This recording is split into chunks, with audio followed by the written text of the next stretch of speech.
What happens when Hollywood's most legendary tough guy sits down for what should be a routine morning interview only to discover the host has a completely different agenda? Well, you're about to find out. And trust me, this is one morning television moment that nobody saw coming. Make sure to hit that subscribe button and drop a comment below because this story is absolutely wild from start to finish. It was supposed to be a simple promotional appearance.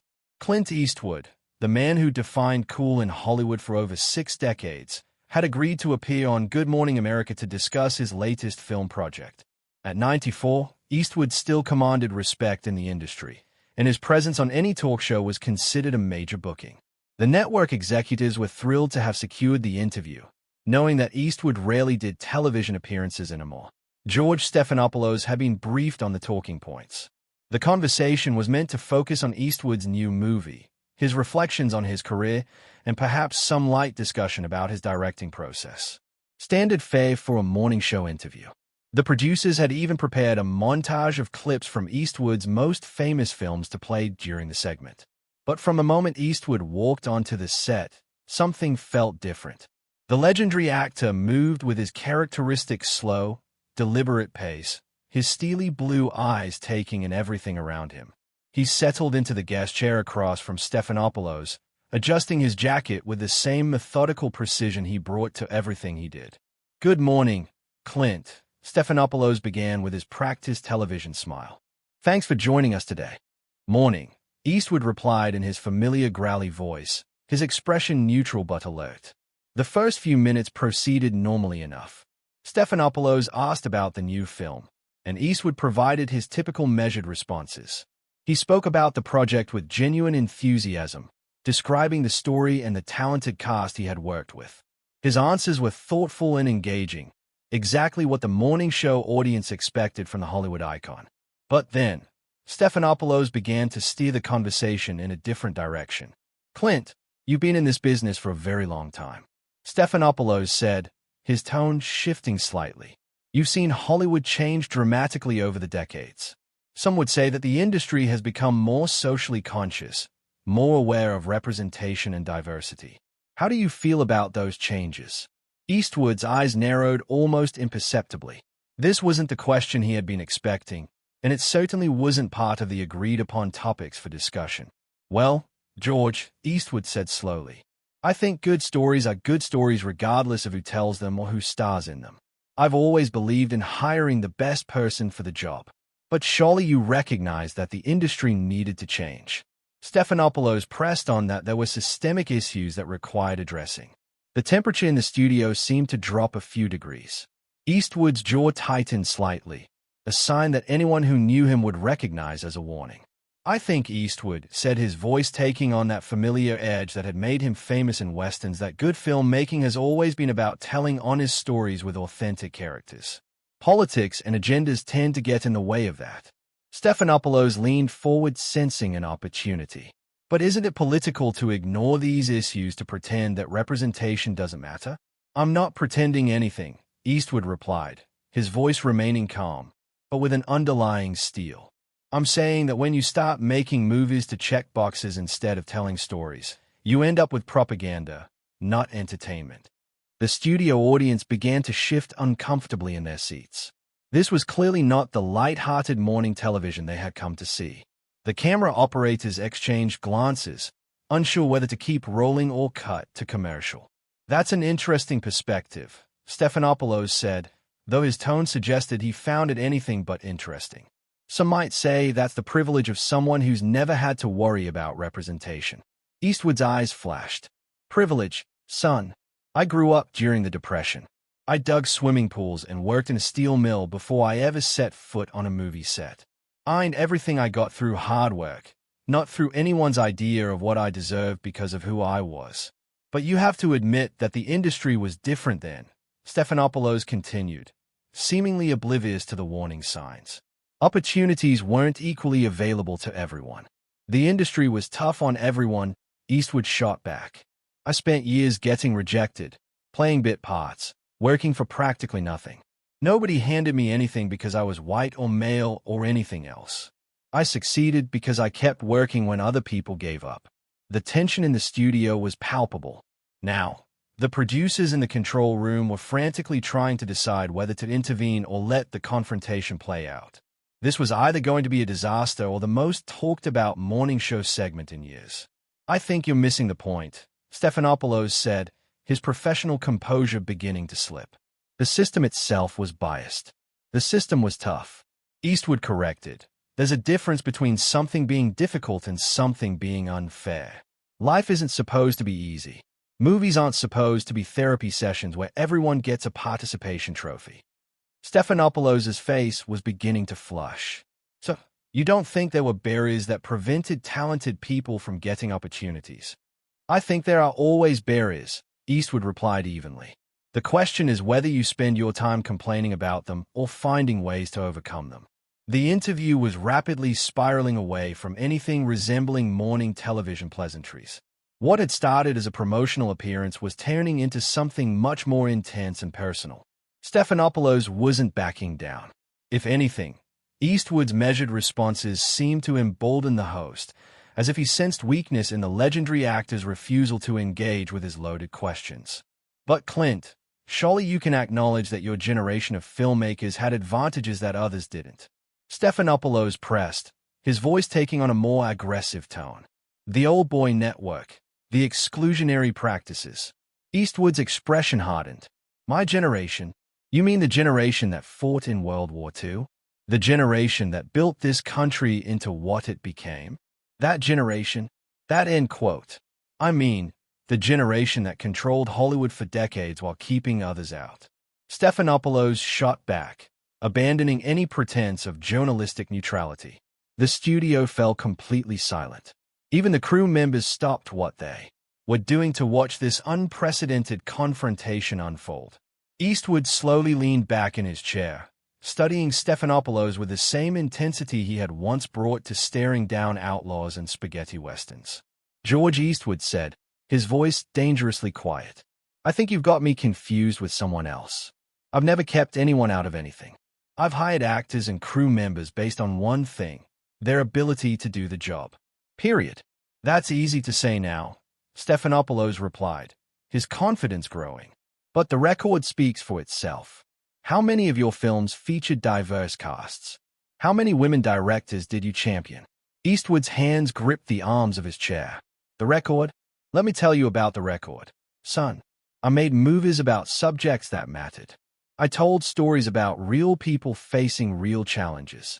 I didn't make casting decisions based on some checklist dreamed up by people who never spent a day on a movie set." "So, you admit that diversity wasn't a priority for you?" Stephanopoulos said as if he had just scored a major point. "I admit that good storytelling was my priority," Eastwood replied, his voice rising slightly for the first time. "Always has been, always will be. You want to know about diversity? I made movies about soldiers, cops, cowboys, boxers, ordinary people trying to make their way in the world. I showed America to itself, warts and all. But you showed it from a very specific perspective," Stephanopoulos countered. "The perspective of white male conservative America. That did it." Eastwood's famous composure finally cracked. "Conservative America," he said, his voice now carrying the full weight of his legendary intensity. "You think Unforgiven was conservative? You think $1 Million Baby was some right-wing fantasy? You obviously haven't been paying attention to the movies I've been making. Those are exceptions," Stephanopoulos dismissed. "Your overall body of work promotes a very specific worldview." "My worldview?" Eastwood leaned forward, his eyes blazing. "My worldview is that people should take responsibility for their actions, work hard for what they want, and treat others with respect. If that's controversial to you, then maybe you're the one with the problem." The producers in the control room were in full panic mode now. This was supposed to be a feel-good segment about a Hollywood legend, not a political interrogation, but Stephanopoulos seemed determined to push forward. "But don't you think your films perpetuate certain stereotypes about masculinity, about violence as a solution to problems?" The host continued relentlessly.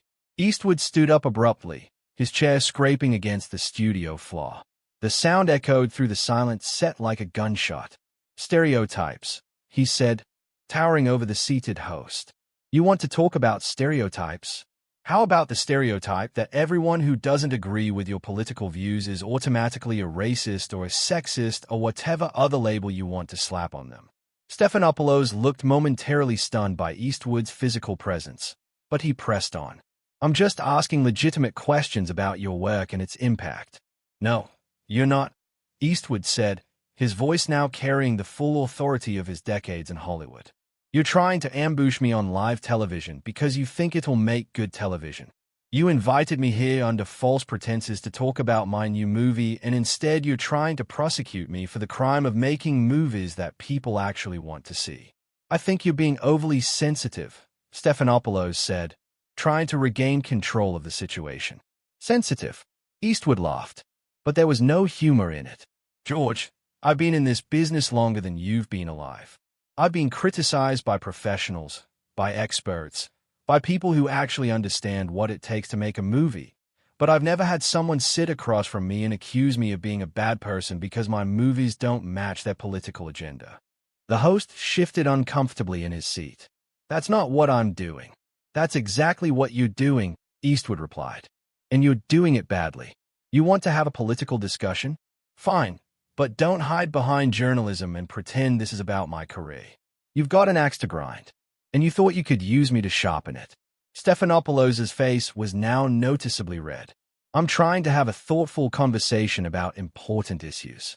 No, you're trying to create a moment, Eastwood said, his voice cutting through the studio like a blade. You're trying to get me to say something that you can clip and use to support whatever narrative you're pushing this week. But I'm not playing that game. The tension was so thick you could cut it with a knife. Studio audience members were looking around nervously, unsure whether they should be witnessing this confrontation. The camera operators continued filming, though several had their hands hovering over their equipment, ready to cut at any moment. I think you're misunderstanding my intentions, Stephanopoulos said weakly. Your intentions are crystal clear, Eastwood replied. You booked me for this show hoping to make me the villain in your little morality play. Well, congratulations, George. You got your confrontation. I hope it was worth it. Stephanopoulos was clearly rattled, but his ego wouldn't let him back down.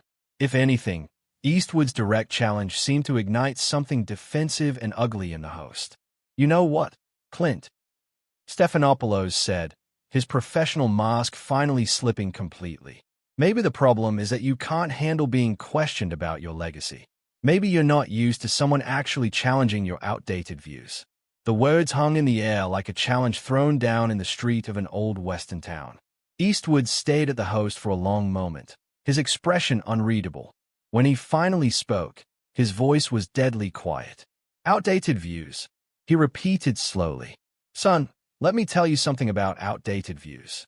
I believe in treating people with dignity regardless of who they are. I believe in owning respect through your actions, not demanding it because of your identity. I believe in telling stories that matter to real people living real lives. If those are outdated views, then I'm proud to be outdated. But you have to admit that the world has moved beyond the simplistic morality of your films. Stephanopoulos continued, apparently unable to recognize how badly he was misreading the situation. Today's audiences want more complexity, more nuance. Two. Eastwood's laugh was sharp and bitter. Complexity. You want to lecture me about complexity? I made a movie about a racist old man who learns to see past his prejudices. I made a movie about a female boxer fighting against a world that didn't believe in her. I made movies about the cost of violence, the burden of leadership, the price of redemption. But apparently none of that matters to you because I didn't check the right political boxes. Those themes were always secondary to the main narrative, Stephanopoulos insisted. Your films primarily celebrate a certain type of masculine heroism that many people find problematic today. Problematic? Eastwood repeated, shaking his head. There's that word again. Everything's problematic to you people, isn't it? Standing up for what's right is problematic.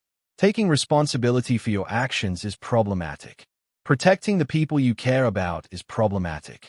The studio was now completely silent, except for the hum of the cameras and lights. Even the producers had stopped trying to intervene, perhaps realizing that this confrontation had taken on a life of its own. I'm not saying those things are inherently wrong, Stephanopoulos said, though his tone suggested otherwise. I'm saying that your films present them in a way that excludes other perspectives. Other voices. Other voices. Eastwood's voice rose again. George, I've been making movies for over 50 years. I've worked with actors from every background imaginable. I've told stories about every kind of person you can think of. But apparently that doesn't count because I didn't make enough speeches about it or pat myself on the back for my enlightened casting choices. But surely you can see how your influence shaped Hollywood in ways that weren't always positive. The host pressed on relentlessly. That was the final straw. Eastwood's composure, legendary for its unshakable calm, finally shattered completely. My influence, he roared, his voice echoing through the studio with startling power. You want to know about my influence? I helped create an entire genre of filmmaking. I showed that movies could be both popular and meaningful. I proved that audiences were hungry for stories about real human beings facing real moral choices. And yes, I made money doing it because that's how the movie business works. Stephanopoulos tried to interrupt, but Eastwood was just getting started. But more than that, he continued, his voice carrying the full weight of his anger and frustration. I employed thousands of people over the decades. Actors, writers, directors, crew members, craftsmen, artists. I gave opportunities to people who deserve them based on their talent and their dedication. I created jobs. I created careers. I created an entire body of work that people still watch and appreciate decades later. I understand that, Stephanopoulos said weakly. But no, you don't understand. Eastwood cut him off. You don't understand anything about what it takes to make a movie, what it costs, what's at stake every single time you roll the cameras. You sit behind a desk and pontificate about representation and diversity and social justice. But you've never put your own money on the line to tell a story. You've never had to convince investors to take a chance on your vision. You've never had to look a crew member in the eye and tell them that the movie's been cancelled and they're out of work. The host was visibly squirming now, but his arrogance wouldn't let him concede the point. That's exactly the kind of attitude that kept Hollywood from progressing, he said desperately. This focus on profit over principles. Eastwood stared at him in disbelief. Profit over principles, George. Without profit, there are no movies. Without commercial success, there are no jobs, no stories, no anything. You can have all the principles in the world, but if nobody wants to watch what you're making, you're not changing anything. You're just talking to yourself. But surely art should be about more than just commercial appeal. Stephanopoulos argued. Art? Eastwood's voice was now dripping with contempt. You want to lecture me about art? I've been making art for longer than you've been breathing. Real art. Art that speaks to people. Art that matters. Not the kind of pretentious self-congratulatory garbage that wins awards but puts audiences to sleep. The confrontation had now reached a fever pitch. Eastwood was standing over Stephanopoulos, his legendary presence filling the entire studio.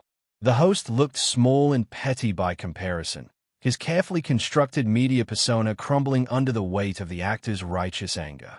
Look, Stephanopoulos said, trying one last desperate attempt to regain control. I think we're getting off track here. All I'm trying to do is have an honest conversation about your career and its impact on popular culture. Honest? Eastwood laughed harshly. There's nothing honest about this ambush. You brought me here under false pretenses to try to score political points.